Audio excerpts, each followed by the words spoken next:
Chapter 13. The Accident. The two lords had no choice but to leave the king and Captain Roach in their little clearing in the fog and proceed onto the marsh. Spittleworth took the lead, feeling his way with his feet for the firmest bits of ground. Flapoon followed close behind, still holding tightly to the hem of Spittleworth's coat and sinking deeply with every footstep because he was so heavy. The fog was clammy on their skin and rendered them almost completely blind. In spite of Spittleworth's best efforts, the two lords' boots were soon full to the brim with fetid water. "That blasted nincompoop," muttered Spittleworth as they squelched along. "That blithering buffoon. This is all his fault, the mouse-brained moron." "It'll serve him right if the sword's lost for good," said Flapoon, now nearly waist-deep in marsh. "We'd better hope it isn't, or we'll be here all night," said Spittleworth. "Oh, curse this fog." They struggled onwards. The mist would thin for a few steps, then close again. Boulders loomed suddenly out of nowhere like ghostly elephants, and the rustling reeds sounded just like snakes. Though Spittleworth and Flapoon knew perfectly well there was no such thing as an Ickabog, their insides didn't seem quite so sure.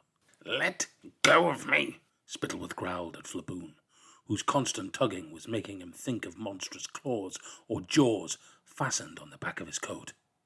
Flapoon let go, but he too had been infected by a nonsensical fear, so he loosened his blunderbuss from its holster and held it ready. "What's that?" he whispered to Spittleworth, as an odd noise reached them out of the darkness ahead. Both lords froze, the better to listen. A low growling and scrabbling was coming out of the fog. It conjured an awful vision in both men's minds of a monster feasting on the body of one of the royal guard. "Who's there?" Spittleworth called in a high-pitched voice. Somewhere in the distance, Major Beamish shouted back. "Is that you, Lord Spittleworth?" "Yes," shouted Spittleworth. "We can hear something strange, Beamish. Can you?" It seemed to the two lords that the odd growling and scrabbling grew louder. Then the fog shifted. A monstrous black silhouette with gleaming white eyes was revealed right in front of them, and it emitted a long yowl. With a deafening, crashing boom that seemed to shake the marsh, Flapoon let off his blunderbuss. The startled cries of their fellow men echoed across the hidden landscape, and then, as though Flapoon's shot had frightened it, the fog parted like curtains before the two lords, giving them a clear view of what lay ahead. The moon slid out from behind a cloud at that moment, and they saw a vast granite boulder with a mass of thorny branches at its base. Tangled up in these brambles was a terrified skinny dog, whimpering and scrambling to free itself, its eyes flashing in the reflected moonlight. A little beyond the giant boulder, face down in the bog, lay Major Beamish. "What's going on?" shouted several voices out of the fog. "Who fired?" Neither Spittleworth nor Flapoon answered. Spittleworth waded as quickly as he could towards Major Beamish. A swift examination was enough. The Major was stone dead, shot through the heart by Flapoon in the dark. My God, what shall we do?" bleated Flapoon, arriving at Spittleworth's side. "Quiet," whispered Spittleworth. He was thinking harder and faster than he'd thought in the whole of his crafty, conniving life.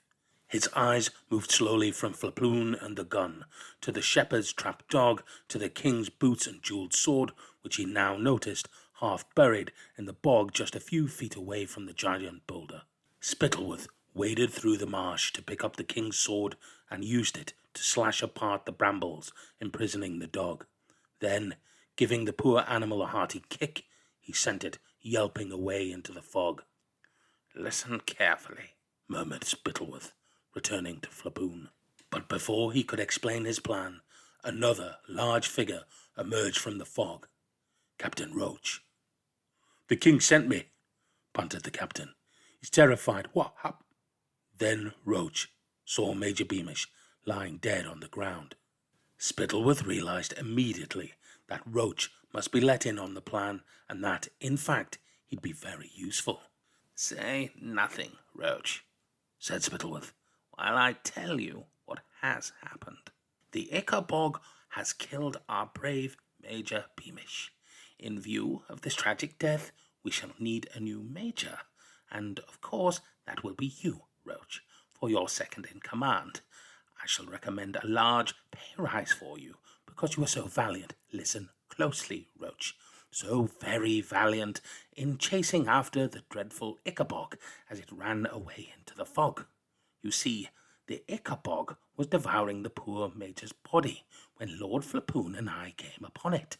Frightened by Lord Flapoon's blunderbuss, which he sensibly discharged into the air, the monster dropped Beamish's body and fled.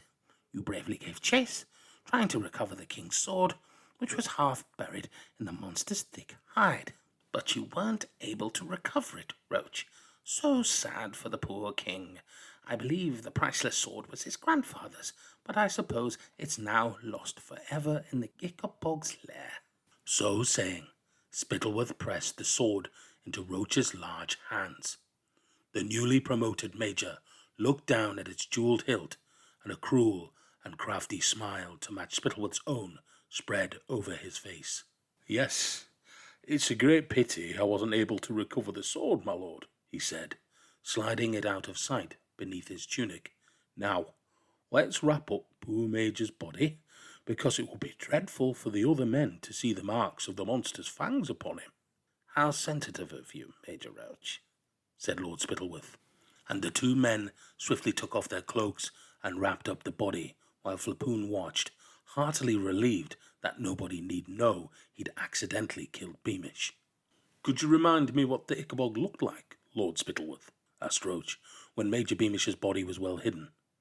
For the three of us saw it together and will, of course, have received identical impressions.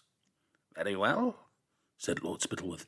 Well, according to the king, the beast is tall as 2 horses, with eyes like lamps. In fact, said Flapoon, pointing, it looks a lot like this large boulder, with the dog's eyes gleaming at the base. Tall as 2 horses, with eyes like lamps, repeated Roach. Very well, my lords. If you'll assist me to put Beamish over my shoulder, I shall carry him to the king, and we can explain how the Major met his death.